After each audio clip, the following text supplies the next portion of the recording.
Pittsburgh Steelers. We know that DK Metcalf was involved in an altercation in the second quarter. Metcalf was seen shoving a fan who was leaning over the railing in the first row. That fan later spoke to the Detroit Free Press, saying that the shove was in response to calling DK by his full name. Late Sunday night, Chad Johnson on his podcast, The Nightcap, revealed that he had spoken to Metcalf, who said that the fan used a racial slur and made an offensive comment about his mother. Metcalf was not flagged for the incident, and the fan was allowed to remain at the game, but the NFL is reviewing this matter. Now, obviously, we have not heard DK Metcalf's true response to this. He didn't speak after the game. He has not spoken about this at the point as of right now. Dan, what's your reaction, though, to how this whole thing played out on Sunday afternoon? Okay, so players, you can't, you have to know better, and he does. You just can't. My honest answer, Courtney, on national television is I'm probably not the right person to ask if we're living in a world where DK's saying that this person says a racial slur to him.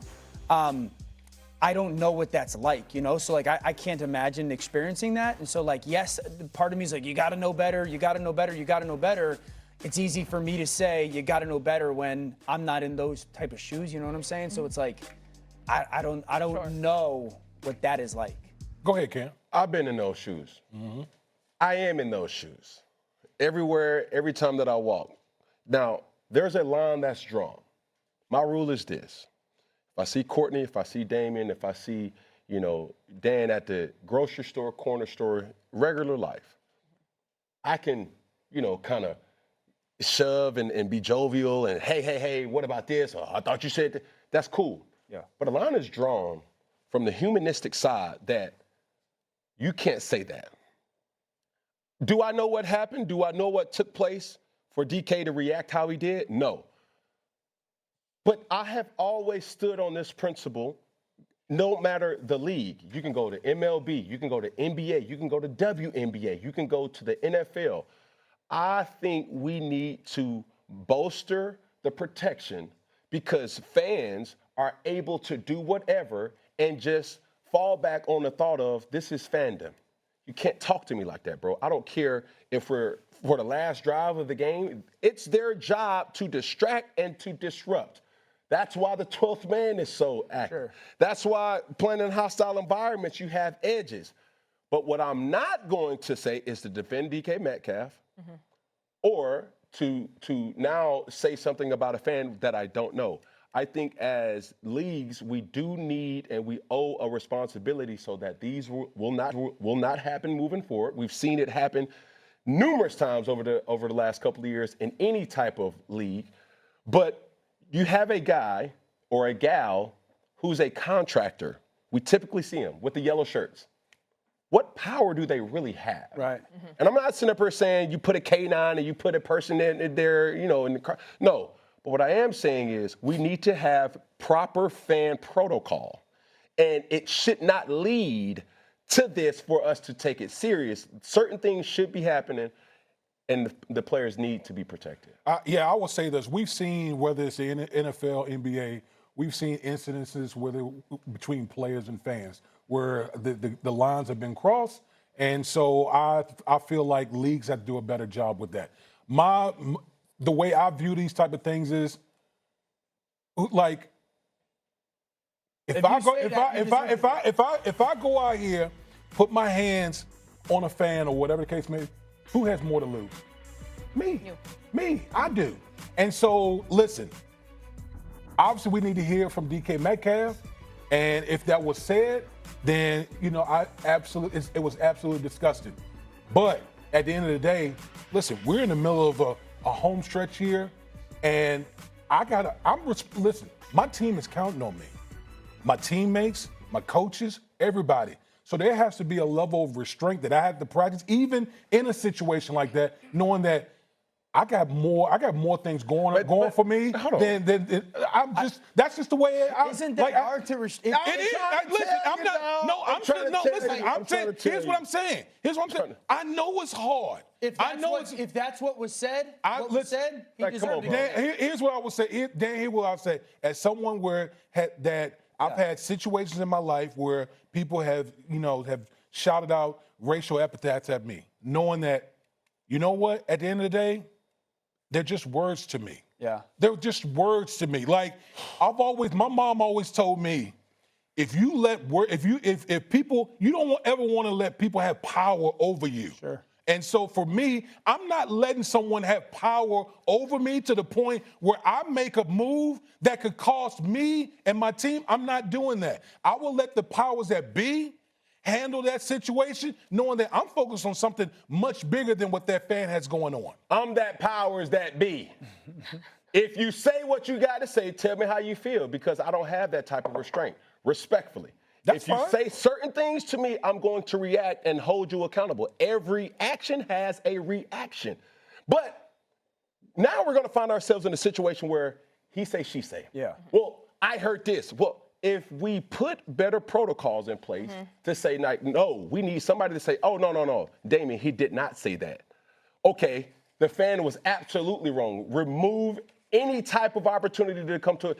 But now it's going to come down to, I didn't say that. Yeah. Well, I heard him. If the leagues do a better job with player interactions with fans, this will not be. Yeah. Well, it's a little surprising that the Lions didn't have this fan removed from the game. Yeah. Like, Well, he was apparently allowed to stay. And it's also kind of surprising that the cameras catch this, the refs don't. That's why nothing was done during the game, Dan. Yeah. I also, to Cam's point, it was and is going to be a he said, she said, or he said type of thing. And again, I'm saying this trying to be like conscious of my reality is like, at the end of the day, whether what DK is saying was said by the fan or not, I don't think is going to matter to the NFL. No, the NFL is going to say it's a very, it's a slippery slope, and it's it didn't clear impact the game. You don't do that. Yeah. So to your point, like, yes, it is going to be something that DK is going to have to deal with, whether what was said or not what was said type thing. Yeah, we'll find out today if the league's going to take any sort of disciplinary action. It seems like that could be where things are heading. And we'll also see if DK has any response. Been huge for Jonnu Smith is dominating. DK Metcalf every week catches 2 back shoulder fades down the sideline for 25 yards. And I'm just sitting there going, man, Pittsburgh, if Pittsburgh can do on first down what Pittsburgh has done on first down over the past couple weeks, they can win a playoff game. There's no question. Well, that's a great place to go here, because what we've seen from the Pittsburgh Steelers offense, you mentioned Aaron Rodgers, 266 yards passing, a touchdown yesterday, all of the contributions. Is this offense here to stay? Is this fool's gold, or is this real, Cam? Fool's gold. I ain't gonna lie to you. And we haven't. Believe what you see. Huh? How many times you've heard that as a quarterback? Yeah. Hey, believe what you see. If the safety's coming down, hey, bro, it's one high safety. Yeah. Or where's the other safety? Yeah. Okay, if it's not one high safety, it's 0 blitz. Believe what you see. What we've seen, through Pittsburgh or from Pittsburgh all year has been the inability to consistently move the football. And they go in spurts, right? You'll have these type of performances. This is the first time we've had this type of performance. But it's like, where's DK? Where's Jonnu? Okay, where's Game? And then you see the frustration mounting from Aaron Rodgers. And I'm a fan. I want to see them succeed because there's so many reasons to root for them. You got, Mike Tomlin, who's just that guy who just won't quit. Like, bro, no, I refuse. Then you see a team that had a special teams blunder at the end where it's like, yo, That's a can't miss, and you miss it, and they still find the ways to win. So moving forward, it's like, okay, do you believe that they can perform against a Denver Broncos team? Now you start to see the matchups, the Jacksonville Jaguars team. Okay, now you start to see the LA Chargers. These type of matchups are now the reason why I'm saying it's fool's gold, because that's where we are. I think that here's the thing. When you have momentum at a certain point in the season, it can be a very dangerous thing. You talk about the last 3 weeks, Baltimore, Miami, and then Detroit. I've seen in all 3 of those games, Aaron Rodgers and company playing their best football in all 3 of those games. Okay, their rushing attack. Kenneth Gainwell, to me, has been maybe the unsung hero in that offense. There's no doubt. He's been playing just phenomenal football. And Aaron Rodgers, it's a great point you brought up about Aaron Rodgers. Aaron Rodgers, first of all, throughout his career, Aaron Rodgers has done something that you always need to do in the postseason: take care of the football. Yeah. He takes care of the football. But more than that, he's putting the team in the right positions on offense, getting them in and out of plays that's advantageous for the Pittsburgh Steelers.